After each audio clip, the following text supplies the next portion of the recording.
Olá, começa agora o Guia Econômico, um programa para deixar você por dentro do que está movimentando a economia, os mercados e o seu bolso. Tudo isso de forma fácil, descomplicada e com muita informação.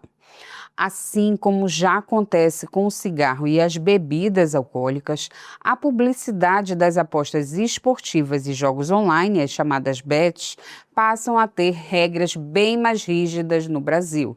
Entrou em vigor a obrigatoriedade de incluir avisos de alerta em todas as peças publicitárias das empresas autorizadas, sob a orientação do Ministério da Fazenda. Esses anúncios agora devem estampar frases como aposta não é investimento, apostar pode causar dependência. A medida ela tenta frear o avanço do vício em jogos no país e coibir promessas enganosas de ganho fácil. Para entender mais essas mudanças, a gente conversa agora com o professor do curso de Comunicação Social, Publicidade e Propaganda da Universidade Federal do Ceará, UFC, Chico Neto.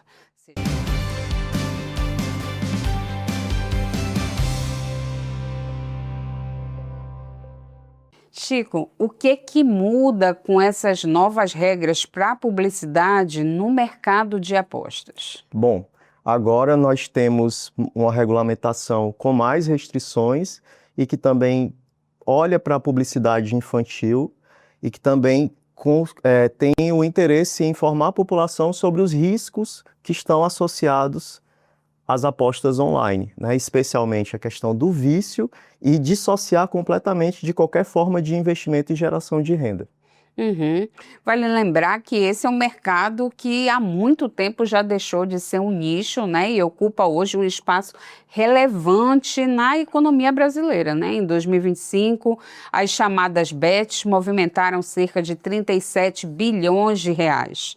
E aí é preciso entender por que o país precisou avançar nessa legislação, Chico.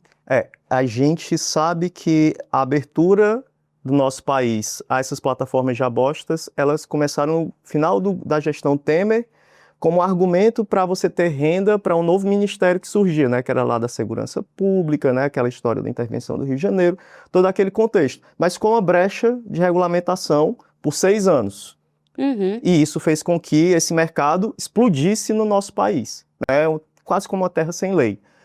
Agora, e enquanto os cassinos tradicionais, eles eram restritos. Agora a gente foi vendo desde 2023 o surgimento das leis das bets, as regulamentações, a adequação do mercado a todos os impactos que a gente viu e vê para regulamentar tanto as plataformas de aposta e agora a gente está vendo a regulamentação da publicidade dessas plataformas que na paisagem urbana, quando a gente liga a televisão, quando a gente entra na internet, estão em todos os lugares. O que se espera, por exemplo, com esses alertas de que a aposta não é investimento? Qual o efeito prático que se espera ter na mente do consumidor, do receptor daquela informação? A gente teve 2 adições. A gente já falava sobre que a aposta não pode ser feita por menor de 18 anos. Já tinha aquela frase meio cínica do jogo com responsabilidade que tenta transferir como se fosse uma coisa só do usuário. A gente sabe que não é.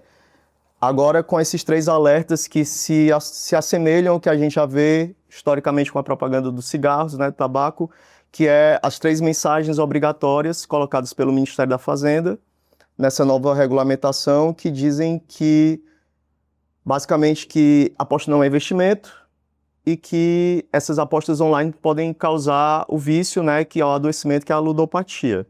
Então, esse alerta, ele vale muito para tentar ser uma resposta ao discurso publicitário que aconteceu até então, que também tem novas restrições, e tenta ter um aspecto pedagógico com a população, especialmente quem ainda não apostou, né? Quem já apostou, você já tem que ter uma outra política de comunicação, né, e um outro trato para esse público. Mas para quem não apostou, reforçar esse alerta, trazer essa mensagem e coibir qualquer relação entre aposta e geração de renda, e achar que aquilo não tem nenhuma possibilidade de consequência negativa, que é o vício, é algo importante, é um avanço, é um ganho. Uhum.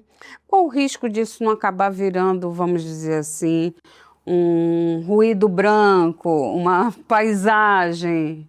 A repetição, a mensagem, o primeiro impacto que ela tem é relevante, mas com o passar do tempo ela passa a perder a sua potência. Então, Uhum, outras medidas vão ter que ser adicionadas. Ela é importante, é uma mensagem a mais, né? Então, o que uhum. você tem ali, a gente não pode ignorar o ganho desse espaço, né, de contra-ataque. Mas precisa de mais e de mais e de mais, né? No caso do cigarro, a gente sabe que o limite foi a proibição da publicidade. A gente tem o trade marketing, que é aquela publicidade somente nos espaços de venda, com uma série de limitações, e o aumento do tamanho dessa mensagem, né? Que a gente vê como ela ganhou espaço. Ela ocupa uma parte significativa da embalagem do cigarro. Então a gente vai ver também a tentativa de aumentar os espaços, aumentar o tempo. A gente tem isso na propaganda de fármacos também, né?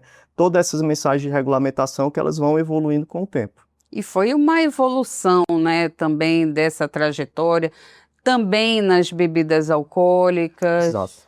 exato. É, a gente tem também a restrição do tempo da publicidade, né? Que isso Uhum, ainda não aconteceu com as bets. A gente não tem clareza de em que momento elas podem acontecer durante a programação, pegando o exemplo da televisão, também as restrições de onde elas podem aparecer na internet, que a gente já tem na bebida alcoólica e que teve a retirada total no caso dos cigarros. uhum. Acho que isso também vai acontecer como passo seguinte. Uhum. E que acabaram surtindo um efeito prático também na cultura e Sem no dúvida. comportamento desse consumidor, né, ao longo dos anos. Sem dúvida. A gente hoje tem em torno de 10% da população brasileira que consome o cigarro. Esse número era bem maior e também era uma prática bem mais habitual. A gente viu o Uhum, impacto positivo que teve na redução do número de fumantes no país e no mundo. uhum. Somos de gerações que a gente assistia nos esportes, no automobilismo, né? Tudo era vinculado à propaganda de cigarro e isso teve aquele processo de adequação e desapareceu. E não foi no país, foi no mundo inteiro. Essa regulamentação das bets também não é uma coisa que está acontecendo só no nosso país, não é um mercado que acontece só no Brasil. E esses exemplos de regulamentação que aconteceram agora, a gente já viu acontecer em anos anteriores em outros países, e que o Brasil agora Ou está seja, a acolhendo. gente ainda vem assim com um delay bem grande nessa legislação? É um delay grande, mas ao mesmo tempo um fenômeno de menos de uma década. Uhum, É tudo muito grande, são números assim assustadores, mas um espaço de tempo pequeno. O que é crítico para nós é que quando isso começou no final dos anos 2010, a gente já sabia desse mercado, já existia uma legislação em discussão em outros países, especialmente na Inglaterra, né, para pegar um exemplo prático, e a gente já sabia dos impactos negativos que as bets estavam trazendo para a saúde da população e para a economia dos países. Então, esse ato, esse espaço de tempo todinho sem regulamentação fez com que a gente agora uhum. tenha que contra-atacar. Já poderia ter partido com a regulamentação mais sofisticada, mas isso não aconteceu durante, né, o final do período Temer e toda a gestão Bolsonaro, né? Chico, e como é que vai ser garantido, por exemplo, que essas propagandas não cheguem a crianças, adolescentes, principalmente quando a gente fala em plataformas digitais e de onde esse direcionamento do anúncio, né, é algorítmico? Então, quando a gente vai para os meios de comunicação de massa, à medida que essa regulamentação aumentar, o controle é mais fácil. Então, você limitar o Uhum, horário da TV, por exemplo, é algo de controle estatal muito mais fácil. Quando a gente vai para a internet, as coisas ficam mais complicadas, mas o que a gente tem agora é um movimento do Estado para criar as normas para serem impostas às plataformas. E a gente vê toda a força que existe e a contraforça junto às big techs em uma série de cenários, né, que a gente tem acompanhado nos últimos anos. Mas o que o Estado vai avançar é em ter diretrizes mais claras uhum. para quais são essas limitações e impor às big techs que elas sejam cumpridas. Isso ainda é um espaço difuso e essa legislação ela não avançou tanto nessa regulamentação e nas restrições do que pode e não pode ter na O internet. que mais que a gente tem nesse novo conjunto de regramentos, né? A gente tem esses alertas, quais são as outras proibições em relação a esse mercado de bets? A gente teve um avanço muito grande na responsabilização de quem está veiculando a mensagem, especialmente dos influenciadores. Vamos pegar um exemplo que a maioria das pessoas acompanhou. O que a gente viu na transmissão pela internet da Copa do Mundo, né? A gente teve um novo agente, que foi a Cazé TV, que transmitiu todos os jogos, algo que só ela fez. E a gente sabe que os apresentadores, os comentaristas, durante a transmissão, eles estavam fazendo sugestões de apostas. Isso foi proibido. Isso não pode mais acontecer.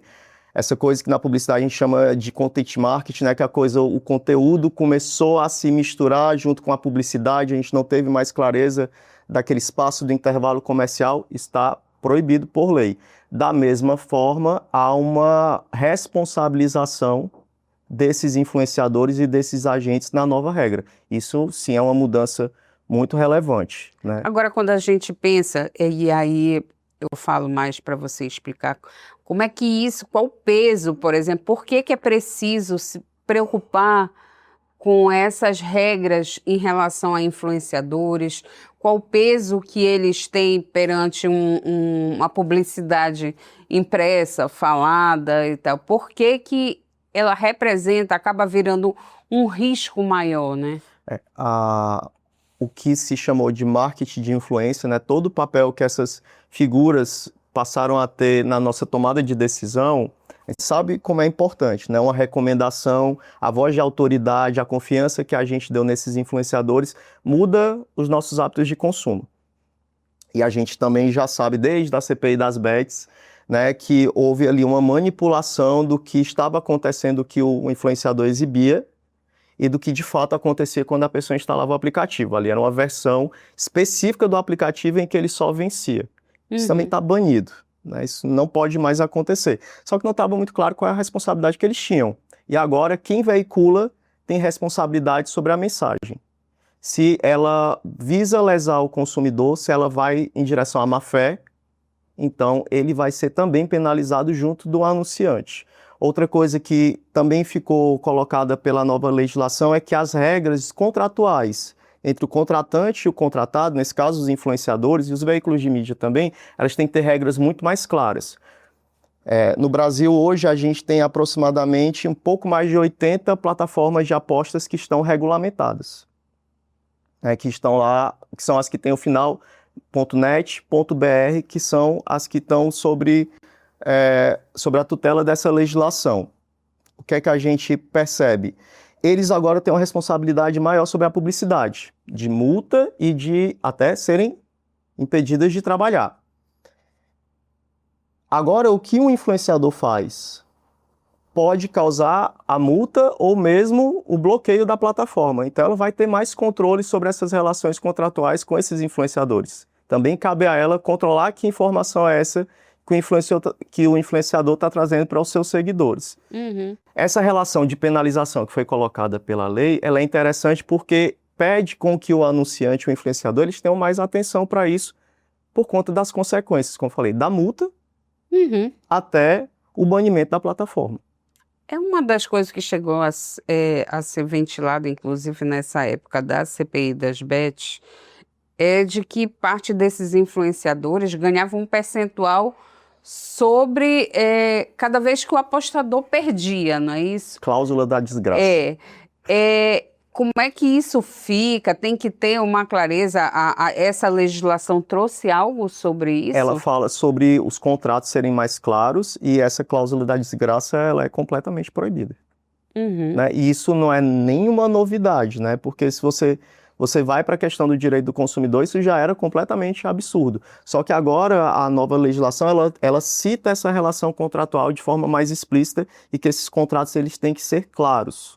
A relação entre o anunciante e o veículo ou o influenciador. E que há uma corresponsabilidade deles nessa mensagem, que é a grande novidade. E o que muda em relação, por exemplo, às transmissões esportivas e aí também a própria exibição dos jogos, né?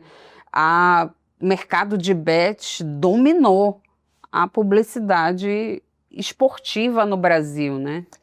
Para o veículo, tem uma mudança significativa. Ele não é responsável pelo que tem na paisagem do evento, mas ele é responsável por qualquer inserção que é feita dentro da sua estrutura midiática. Então, qualquer coisa que é dita, vamos pegar uma transmissão de jogo de futebol, qualquer coisa que é dita durante a transmissão é responsabilidade do veículo. Qualquer imagem que aparece naquelas cartelas, né, na computação gráfica, é responsabilidade do veículo. Mas ela não tem responsabilidade do que acontece, vamos pegar o exemplo, num estádio de futebol, num evento esportivo. Essa responsabilização do que se diz e do que se mostra na tela que foi inserido é uma novidade da regulamentação. Aí, sobre o futebol, sobre os esportes, a gente pode continuar falando, mas teve essa mudança nessa nova regulamentação, que também é uma novidade. Muito se fala, né, mas se tirar as bets, o que é que vai botar?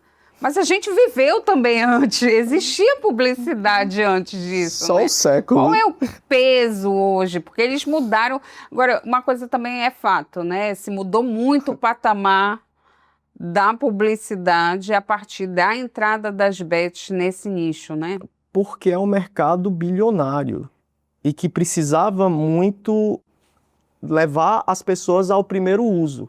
Como era uma novidade, então tinha toda aquela necessidade publicitária de fazer conhecer e de estimular o primeiro acesso, que tem mudanças também na legislação sobre esses estímulos ao acesso. Por exemplo, hoje você não pode ter o que a gente chama em inglês o call to action, né, ou o convite para ação. Isso a nova legislação ela proíbe. Você não vai ter aquela mensagem, aposte agora, jogue já. Isso está proibido. Mas isso aconteceu durante todo esse espaço de tempo até o avanço da regulamentação. E o que a gente vê também nesse contexto que a gente pode dizer é que todas essas forças de compressão, né, que estão acontecendo, a legislação tentar ser mais rigorosa, mais rígida, é para dissociar essas relações iniciais que foram colocadas. Vou pegar um exemplo que é um termo muito interessante, que é a semiótica da alegria, né? A bet era associada a uma ideia de prosperidade, de que tudo vai dar certo, que tudo está bem, que tudo é maravilhoso.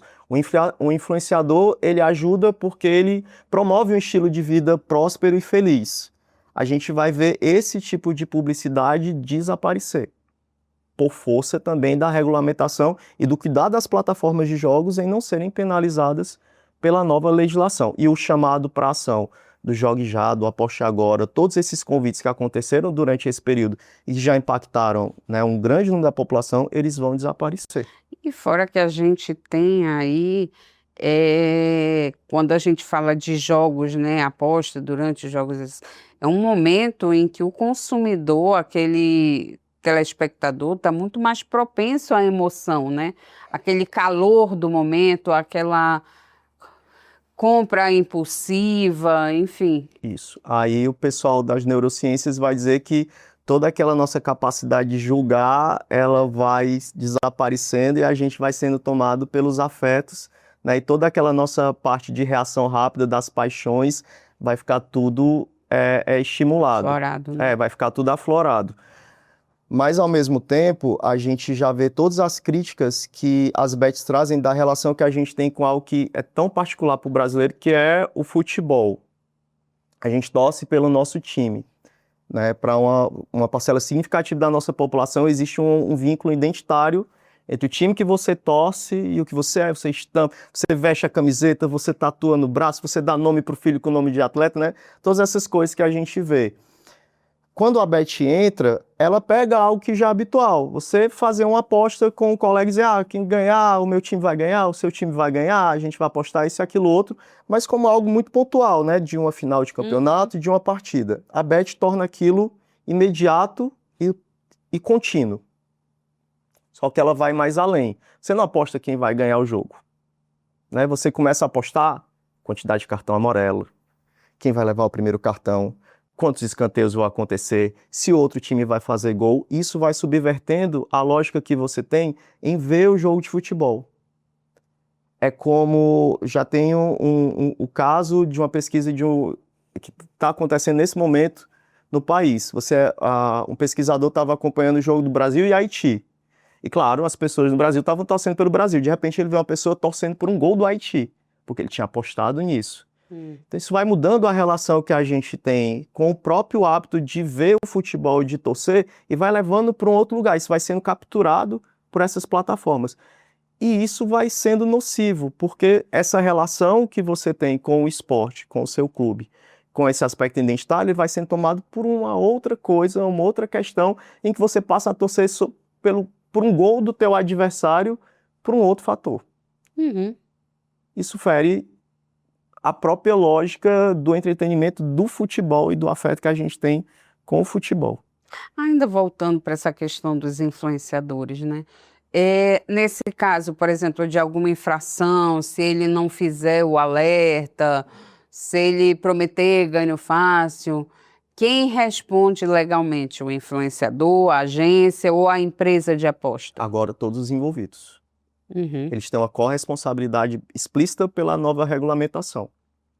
O anunciante é responsável e o emissor da mensagem também é responsável. É E corresponsabilidade. o que é que eles podem fazer agora? O que é que muda? Você falou assim, não vai ter mais isso, não pode mais fazer isso, mas o que é que pode agora? Então, aí a grande... maravilhoso. Né? Se eles não podem fazer uma série de coisas que faziam, por exemplo, as indicações, né? Esse content marketing, o que é que vai ser possível? Essas fissuras, né, as brechas, as lacunas, é o que a gente... Agora eles estão no momento de recuo, né? Vamos pegar também a analogia do futebol. Né? Eles viram a reação e agora eles estão na defensiva. Então pensando quais são as novas táticas que vão acontecer para se adequar a essa publicidade. Não vai ser muito novidade, porque como eu falei, esse é um mercado que acontece no mundo inteiro e outros países também já passaram por essas restrições. Só para pegar um exemplo do que está acontecendo na Inglaterra, que como eu falei está na frente. Os clubes de futebol vão parar de ter as bets estampando nas camisetas a partir da próxima temporada, por uma decisão dos clubes junto com a Premier League. Então foi uma decisão compartilhada entre eles que eles não iam mais aceitar. Isso já é uma reação social deles para toda essa mudança. Vamos voltar para a publicidade. O que é que os influenciadores vão fazer? O que é que os anunciantes vão fazer? Eles vão buscar novos formatos, né, que a lei permita ou que ela não deixe claro que isso é proibido ou permitido. Sempre com o cuidado, como eu falei, dessa responsabilidade, da multa e do banimento. Então se tem um espaço ainda que está obscuro da legislação, eles vão tentar começar a investigar o que é possível, o que é que não é possível fazer, para encontrar novas possibilidades de seguirem anunciando. Porque o mercado, eles precisam da recorrência. Né? Então ficaria uma publicidade, vamos dizer assim, mais institucional? Sim, sim. Tem uma coisa que aconteceu no mercado brasileiro, que é um hábito novo, por conta da regulamentação. Né? De novo, a gente tem um pouco mais de 80 plataformas hoje que estão regulamentadas. Então, toda a questão do pagamento, né, dos tributos, tudo isso está acompanhado pela Fazenda. Tem as bets piratas. As pessoas aprenderam que tem sites de apostas que, de forma alguma, eles iam fazer o pagamento. Só a população aprendeu. O que é que mudou junto a isso?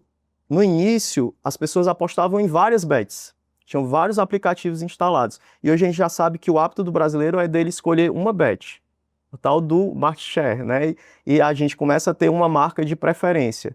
Então, o que as bets vão brigar agora é por esse tipo de publicidade institucional para que a pessoa, o apostador, uma vez que ele aposta, ele faça a escolha por uma dessas plataformas. E a gente vai ver muito mais essa publicidade institucional de reforço de marca para que ele escolha uma dessas bets regulamentadas que é a que vão seguir anunciando.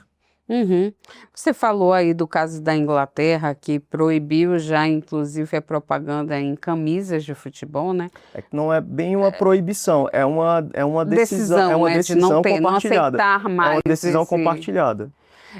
Aqui no Brasil, o que é que ainda pode? Como é que esses patrocínios acabam afetando, desde camisas, estádios, enfim?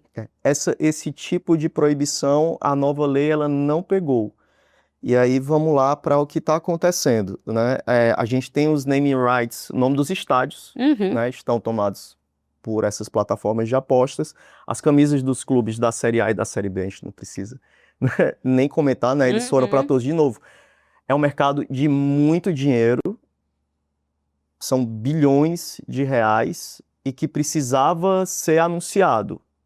E eles encontraram no esporte, nessa relação que já tinha da aposta com a aposta no futebol e em outros esportes, um terreno para a exibição das marcas. E aí eles tomaram os clubes, os estádios, os jogadores, os jornalistas, comentaristas esportivos, os influenciadores, todo o ecossistema do esporte, do futebol e de outros esportes. No caso do Brasil, a gente vê claro do futebol. E que você vai no estádio de futebol, às vezes todo o perímetro está tomado por diferentes bets, que também é uma coisa estranha, né? Que se você vai no intervalo da TV, normalmente você tinha aquela questão de fechar com o anunciante cada segmento. E quando a gente vai para as bets, todas podiam anunciar ao mesmo tempo, no mesmo intervalo. E muita grana. E muita grana. E muita exibição. Onde eu acho que a gente vai ter uma mudança? Como a legislação ela está preocupada com os aspectos da publicidade infantil, e a gente tem o Estatuto da Criança e do Adolescente e os avanços com o ECA Digital, que tentam que no Brasil é uma legislação exemplar, a gente sabe que essa exposição marcária, ela continua acontecendo para toda a população de forma indiscriminada. A camisa de futebol está aí pela cidade, está no estádio, a publicidade das placas, o nome do estádio, e estamos todos sendo impactados por isso. O que é que está acontecendo? A gente pegou a primeira cidade a fazer isso no Brasil, foi o Rio de Janeiro. A gente está vendo uma reação dos municípios, por conta da legislação municipal e de todas o tipo de publicidade que é administrada pela prefeitura. Ela diz, olha, no município do Rio de Janeiro, toda publicidade que depende da autorização do município, ela não vai mais acontecer. E o Rio de Janeiro foi a primeira cidade. E os municípios têm essa liberdade de poder legal de fazer isso. Vamos pegar um exemplo do que a gente viu acontecer no país inteiro, a lei da cidade limpa, né, que a gente viu a redução drástica da sinalização e da publicidade nos espaços públicos. Ali é de controle municipal. Então, são essas legislações municipais que estão avançando nessa direção. Já viu o Rio de Janeiro, Belo Horizonte, e vai ver agora várias capitais brasileiras tomando o mesmo tipo de iniciativa. O que é isso? É porque, como falei, da camiseta do clube, do estádio de futebol, da publicidade na placa de futebol, na paisagem urbana. A gente não pode deixar de falar do exemplo do carnaval que aconteceu, né, de outra festa pública, de outro aspecto identitário, cultural, ser tomada por esse montante de dinheiro que as bets trouxeram. Isso a gente está começando a ver uma reação porque o Estado sabe o impacto que isso tem para a economia local, para a economia nacional e para a saúde pública. E que mesmo que tenha toda essa tributação, ela não é suficiente para conter todos os prejuízos que isso traz, individualmente e coletivamente. Então a gente está começando a ver o Estado dizer, olha, você, governo federal, fez essa medida, eu como município eu também posso fazer a minha. E aí a gente vai ver também a convergência dessas legislações. Os municípios estão agindo agora e a gente vai ver, então vamos começar a federalizar essas medidas. Mas é um avanço também que está acontecendo no nosso país para conter a propaganda das bets e a exibição dessas marcas em todos os espaços, e que aí vai pegar o adulto, vai pegar a criança, vai pegar o adolescente, vai pegar o idoso, vai pegar a população em vulnerabilidade econômica, vai pegar as pessoas que já têm a ludopatia, né, que já têm a relação do vício com a aposta. Chico, a gente falou dessa lacuna, né, durante muitos anos, poucos anos do ponto de vista histórico, mas decisivos para o quadro atual, né, sem legislação, né? Desde que essa legislação começou a ser feita, já é possível perceber alguma mudança ou pelo menos uma tendência de mudança nesses indicadores relacionados aos efeitos do mercado de apostas? Houve uma reação dessa nova legislação por conta do evento que é a Copa do Mundo de futebol masculino. Então, a gente já tinha a previsão, e que se confirmou, do aumento de apostas, porque há toda uma atenção global para a Copa do Mundo de Sim. Futebol, que é um espaço de exposição marcária, né, das bets. E essas novas táticas promocionais que aconteceram, especialmente no caso da Cazé TV A Cazé TV, né? no Brasil, já houve também a resposta do Estado, que é uma resposta rápida, né? Antes a Copa começou, a Copa terminou, a legislação veio e a gente viu a mudança, a Outra. reação social veio, É isso que eu né? ia dizer A também. população também reagiu negativamente a isso, e a gente viu a mudança do discurso publicitário da Cazé TV durante a Copa do Mundo. Da forma como eles começaram, não foi a forma como eles terminaram. Então já teve essa alteração de contenção desse tipo de discurso publicitário que eles executaram e que alteraram. Eu ia comentar isso também. A gente viu no caso específico aí do que a gente está falando da Cazé TV, da Copa e tal, teve uma reação pública muito forte. E isso é um amadurecimento dessa discussão no Brasil e em que medida que essa pressão também pode favorecer ou potencializar uma maior adesão a essa nova legislação, aderência. A gente vê como a gente tem mais clareza das consequências negativas que elas trazem, de novo, para a saúde pública e para a economia individual e coletiva, então a população vai começando a dizer, olha, isso não faz bem, né? Isso não é tão legal para a gente, isso aqui não é um discurso de prosperidade. Na verdade, o que está gerando é o endividamento da população. Então, quando você vê esse tipo de publicidade, ela ser mais agressiva, o que é que a população se sente? Agredida. Ela diz, olha, para com isso, eu não gosto. Sou seu fã, quero assistir o jogo, legal, entendo que a publicidade faz parte do seu modelo de negócio, mas também não precisa destruir o seu público para fazer isso, né? Então, se controle um pouco. Então, teve essa reação do público. Mas a gente sabe que isso é importante para o controle, né, econômico, é uma questão de autocontrole, mas o Estado ele também precisa olhar e agir para tomar as medidas de regulamentação, e foi o que aconteceu também. Então, houve a reação social continua acontecendo, e houve também a reação do Estado com a regulamentação. O que a gente vê também é uma mudança dos atletas e dos influenciadores, né? Então, a gente já tem hoje artistas, celebridades, atletas, jornalistas que se colocam publicamente contrários a isso e que começam a convocar a população e dizer, olha, pergunte para esse influenciador se ele é contrário a isso. Sim. E chame ele para que seja contrário a isso, porque você sabe o mal social que isso é capaz de trazer, né? A mesma coisa para o jornalista.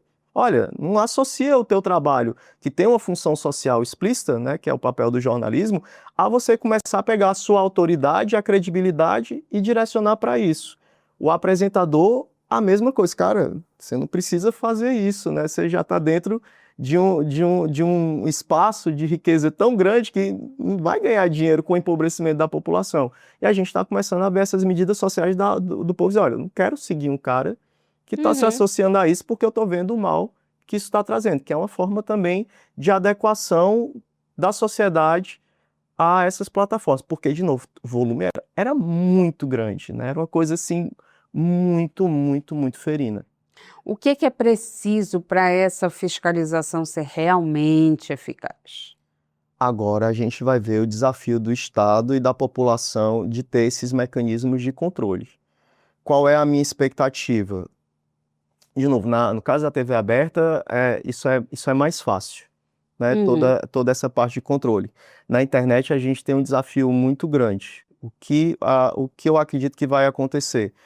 Tem que haver um controle maior junto às plataformas e toda a dificuldade que se tem de legislação das Big Techs e todo o lobby que acontece para que isso ocorra e as penalizações serem mais explícitas e, ao mesmo tempo, junto aos influenciadores, os mecanismos de denúncia e a capacidade do Estado de agir.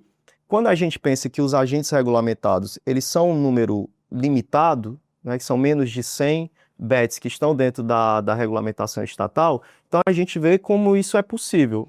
Mas o que eu acredito que vai acontecer agora são esses espaços de denúncia né, para que o Estado possa ir lá analisar caso a caso, ter capacidade de analisar esses casos e agir rapidamente. Como a legislação ela é muito nova, então o que a gente vai ver agora é essa força de atuação rápida para tanto as multas, como até a gente acredita que vai acontecer esses casos das multas e dos banimentos das plataformas nesse processo, né, de acomodação dessa nova legislação e das novas legislações que virão. Chico, você falou muito que, por exemplo, que esses alertas têm uma eficácia maior para quem nunca jogou, né? Para servir aí de alerta, não vai por aí, não Não começa. começa. Mas para quem já tem esse grau de dependência, né?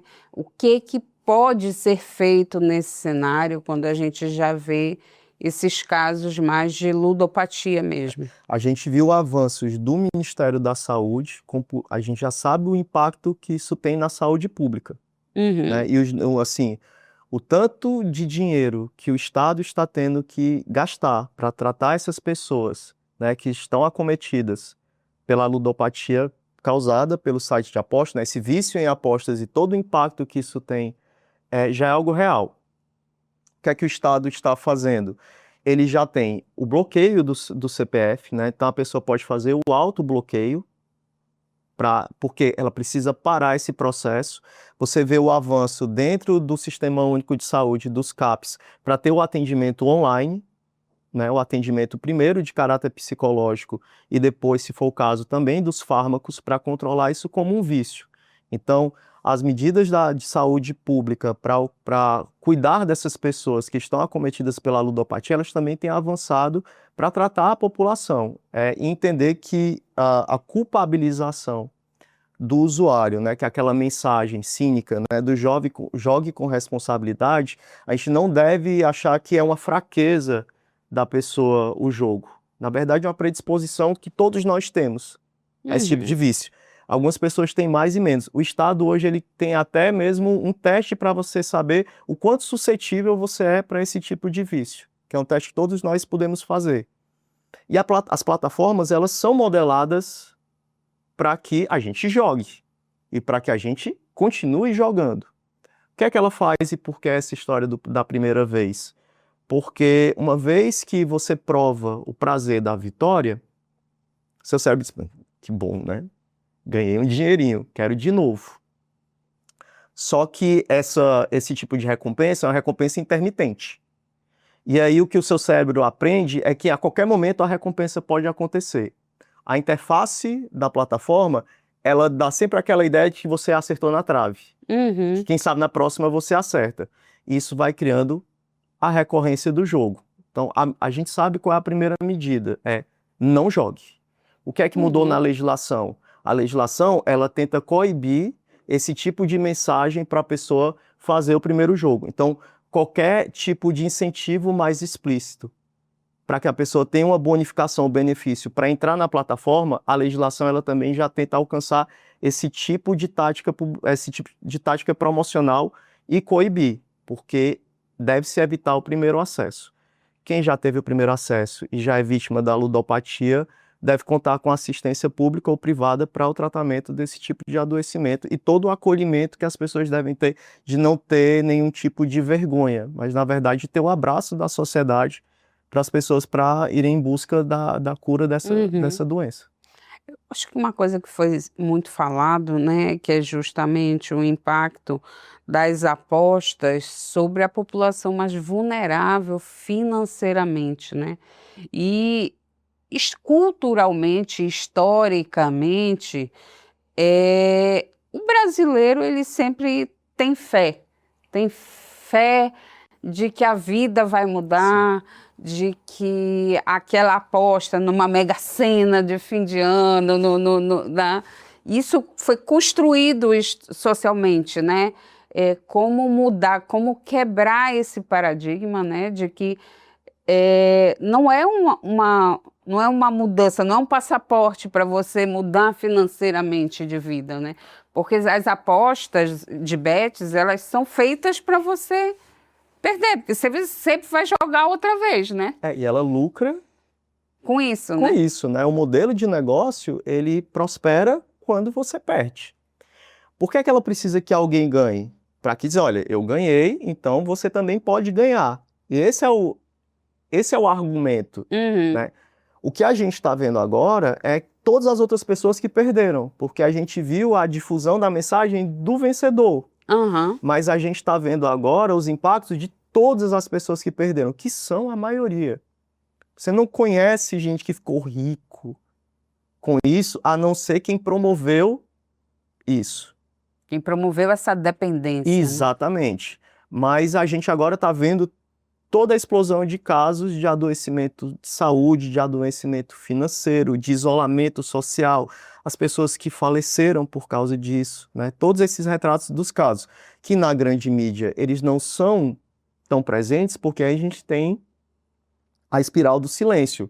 Uhum, Se nos meios de comunicação de massa você vê toda uma publicidade de bets, né, financiando os grandes meios de comunicação, vai ser difícil o meio de comunicação falar mal de uma fonte de receita tão grande. uhum. Mas, como o impacto social já é grave e espalhado, então a gente está começando a ver os casos das pessoas que estão sendo vítimas, né, de novo, do impacto financeiro e do impacto sanitário.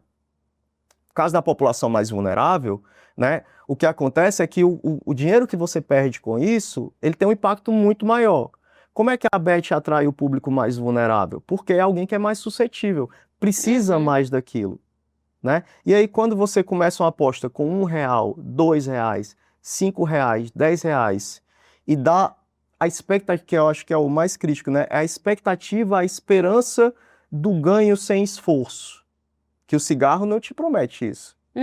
O cigarro nunca te prometeu que você vai, quando você fuma para ganhar dinheiro, né? Que eu acho que é a grande diferença que a gente tem que entender. A bebida, o cigarro, né? Tem toda uma legislação de controle. Mas eles Vai nunca te dar aquela alegria momentânea, mas nunca te ele não vai... nunca te prometeu Sim. renda, né? Então, assim, é algo ainda mais crítico.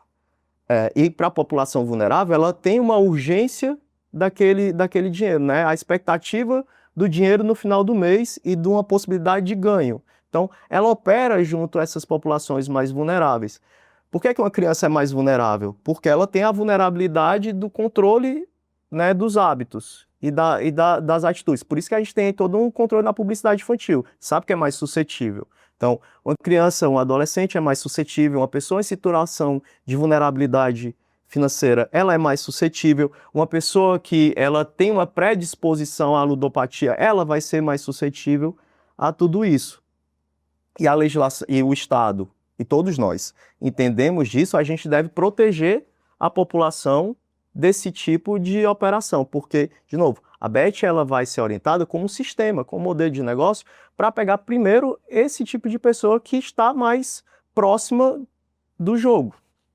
Uhum. E aí a gente deve, de novo, criar os mecanismos de contenção. Ela é feita para que você aposte e que ela prospere. E a fonte de receita que ela tem é quando ela ganha e quando o usuário perde. Mas se todo mundo perde o tempo todo, as pessoas vão parar de apostar. Então, de vez em quando, alguém ganha. Mas, pegando o exemplo do futebol, que a gente já sabe, tanto os números que estão sendo divulgados, pegar de novo o caso que é explícito no nosso país da Cazé TV, da quantidade de apostas sugeridas e a quantidade de acertos, teve muito mais erro do que acerto. Uhum. Vamos pegar o futebol. Que a lógica é essa, né? Vai ser sempre, né? Vai ser sempre. É jogo de azar, não é jogo de sorte. Uhum. Né? São jogos de azar. E vamos pegar um caso. Você pega um time que está na liderança do Campeonato Brasileiro. Qual é a chance que você tem de apostar nele e ele ganhar? É muito alta. Certo? Beleza. Você recorrentemente aposta no time que é líder do campeonato e que tem o maior número de vitórias, que tem o maior saldo de gols. Mas uma hora ele perde. É difícil você ter um campeão invicto, né, que ganhou todos os jogos. Quando você perde, o prejuízo que você tem é muito maior, porque aquilo ali foi a exceção, foi a zebra. Então, mesmo que você aposte recorrentemente naquilo que você tem uma hipótese que você tem mais controle, que você sabe daquilo, né, que não é azar, é conhecimento, uma vez que você perde, tudo que você ganhou já pode ter tornado esse saldo negativo. Né? essa impressão de controle que a gente tem, porque a gente está decidindo no que vai apostar, no escanteio, na vitória, no saldo de gols, quando você perde, o prejuízo é muito maior do que o ganho que você pode ter. E ele opera também com essa falsa impressão de controle. O que é que eu posso adicionar quanto a isso? Você pode entender muito de futebol ou de outro esporte, mas você está competindo contra uma plataforma que tem todos os dados daquele atleta, todos os dados daquele time, todos os dados históricos daquele campeonato, e que ela está com uma máquina, uma série de computadores de alta performance, um equipamento que custa bilhões para fazer aqueles cálculos algoritmos em tempo real e que se alteram durante a partida, porque você sabe que esse valor se altera durante a partida e você está tentando competir com isso, achando que você vai ganhar sempre. É muito difícil. Então, acho que a gente também tem que lembrar disso. E esse letramento, né, que é o pré-banking, né, como os teóricos vão chamar, de você ter mais conhecimento de como isso opera, dá para você mais senso crítico. Então, do ponto de vista pedagógico, educativo, a gente saber como é que esses modelos de negócio operam, toda a tecnologia que tem por trás, a gente começa a ser mais crítico e dizer, cara, é melhor não. Melhor não. Chico, para a gente encerrar aqui, eu vou pedir só para você falar um pouco desse trabalho que você realiza hoje dentro do programa Cientista-Chefe do Governo do Estado, né? Como essa temática acabou sendo, é algo que está sendo trabalhado, né, enquanto política pública no Ceará. Pronto. Eu sou integrante do Programa Cientista-Chefe de Governança da Informação na CEPLAG, né, que é a nossa cientista-chefe, a professora Rossana Andrade, e a gente tem a participação direta do secretário Cialdini, né, o secretário da CEPLAG. A gente trabalha com cibersegurança com os crimes digitais, né, e todo tipo de tentativa de golpe para tirar o nosso dinheiro, com o golpe do Pix e todas essas modalidades, a pessoa ser um falso contato, né, todas essas modalidades que a gente já conhece.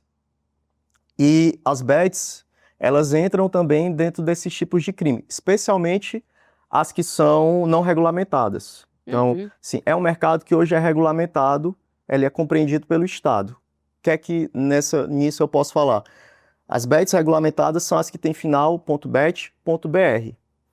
As outras que não estão sobre toda essa legislação estatal, elas vão te dizer que vão te pagar mais. Claro, porque ela não tem nenhum imposto, nenhuma tarifa, mas não tem nada, nenhuma garantia nada que te garanta qualquer tipo de receita. E a gente sabe que esse tipo de golpe aconteceu e continua acontecendo. Então, essa é uma primeira questão.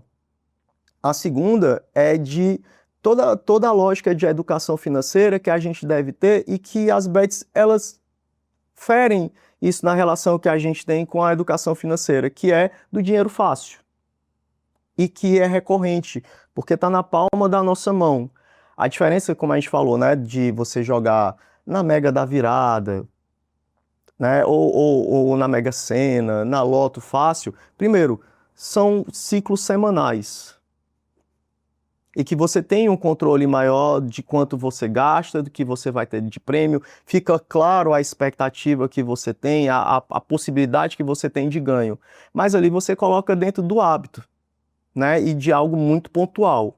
A diferença quando você vai para as plataformas de aposta online de novo, é porque são ciclos imediatos e que são estimulados para que sejam recorrentes. São vários estímulos de urgência. E para um depois do outro, e depois do outro, e depois do outro, né? O vício é justamente quando você perde a possibilidade de parar, né? A noção do controle já foi embora.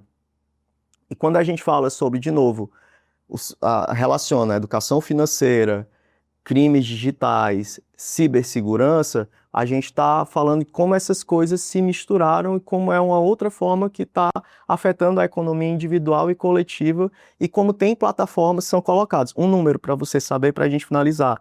Para você colocar uma plataforma falsa para funcionar, você gasta menos de R$1.000. Para você fazer um site falso que emula um verdadeiro. Então, até isso é uma modalidade de crime que a gente deve ficar atento e combater. Né? E combater com política pública mesmo, né? Porque deixou de ser situações individuais, né? Isso, e achar que não é uma questão de fraqueza individual ou de responsabilidade individual, é uma questão coletiva, né, que deve ser tratada, uma questão que fere a economia individual, a economia coletiva, a saúde individual, as famílias, a saúde pública, que a gente deve abraçar com a educação financeira, e também de entendendo uma pessoa que está sendo vítima da ludopatia, de trazer ela, não de penalizar ela, mas de promover o acolhimento e o direcionamento dela para o tratamento adequado. Chico, muito obrigada pela participação. O Guia Econômico de hoje fica por aqui. Conversamos com o professor do curso de Comunicação Social, Publicidade e Propaganda da Universidade Federal do Ceará, a UFC, Chico Neto. A gente falou sobre as novas regras para a publicidade no mercado de bets no Brasil. Até a próxima.